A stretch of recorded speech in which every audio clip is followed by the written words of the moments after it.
Hello बच्चों, कहानी के पिटारे के साथ मुक्ता मौसी हाजिर है। आज की कहानी का शीर्षक है मिथ्या गर्व का परिणाम। समुद्र के तट किसी नगर में एक धनवान वैश्य के पुत्रों ने एक कौवा पाल रखा था। वे उस कौवे को बराबर अपने भोजन से बचा अन्न देते थे। उनकी जूठन खाने वाले वह कौवा स्वादिष्ट तथा पुष्टिकर भोजन खाकर खूब मोटा हो गया था। इससे उसका अहंकार भी बहुत बढ़ गया था।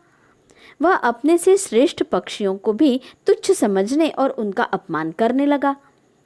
एक दिन समुद्र तट पर कहीं से उड़ते हुए आकर कुछ हंस उतरे। वैश्य के पुत्र उन हंसों की प्रशंसा कर रहे थे। यह बात कौवे से सही नहीं गई। वह उन हंसों के पास गया और उसे उनमें से जो सर्वश्रेष्ठ हंस प्रतीत हुआ उससे बोला, काओ काओ, मैं तुम्हारे साथ प्रतियोगिता करके उड़ना चाहता हूँ। हंस ने उसे समझाया, भैया, हम तो दूर दूर उड़ने वाले हैं।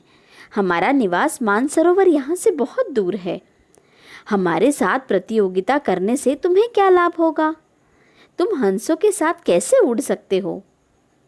कौवे ने गर्व में आकर कहा, काओ काओ, मैं उड़ने की 100 गतियाँ जानता हूँ और प्रत्येक से 100 योजन तक उड़ सकता हूँ।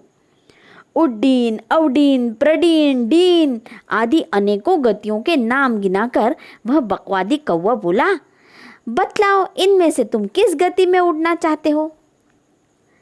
तब हंस ने कहा, काक, तुम तो बड़े निपुण हो, परंतु मैं तो एक ही गति जानता हूँ जिसे सब पक्षी जानते हैं। मैं उसी गति से उड़ूंगा। गर्वित कौवे का गर्व और बढ़ गया। वह बोला, अच्छी बात, तुम जो गति जानते हो उसी से उड़ो। उस समय कुछ पक्षी वहां और आ गए थे। उनके सामने ही हंस और कौवा दोनों समुद्र की ओर उड़े। समुद्र के ऊपर आकाश में वह कौवा नाना प्रकार की कलाबाजियां दिखाता पूरी शक्ति से उड़ा और हंस से कुछ आगे निकल गया। हंस अपनी स्वाभाविक मंद गति से उड़ रहा था।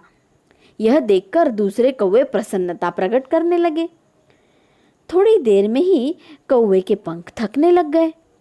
वह विश्राम के लिए इधर उधर वृक्ष युक्त द्वीपों की खोज करने लगा, परंतु उसे उस अनंत सागर के अतिरिक्त कुछ भी दिख नहीं पड़ रहा था। इतने समय में हंस उड़ता हुआ उससे आगे निकल गया था। कौवे की गति मंद हो गई। वह अत्यंत थक गया और ऊंची तरंगों वाले भयंकर जीवों से भरे समुद्र की लहरों के पास गिरने की दशा में पहुंच गया। हंस ने देखा कि कौवा बहुत पीछे रह गया है तो रुक गया। उसने कौवे के समीप आकर पूछा, काक, तुम्हारी चोंच और पंख बार बार पानी में डूब रहे हैं। यह तुम्हारी कौन सी गति है, जरा बताओ तो।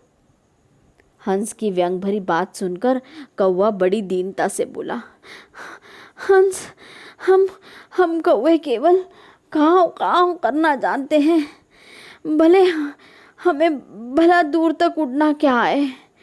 मुझे अपनी मूर्खता का दंड मिल गया है। कृपा करके अब मेरे प्राण बचा लो। जल से भीगे, अचेत और अधमरे कौवे पर हंस को दया आ गई। परों से उसे उठाकर हंस ने पीठ पर रख लिया और उसे लादे हुए उड़कर वहां आया जहां से दोनों उड़े थे। हंस ने कौवे को उसके स्थान पर छोड़ दिया। समझ गए बच्चों? अच्छी लगी आज की कहानी? कहानी पसंद आई हो तो मुझे ज़रूर बताइएगा। मेरा नंबर तो आप जानते ही हैं, 9822562243। Bye bye.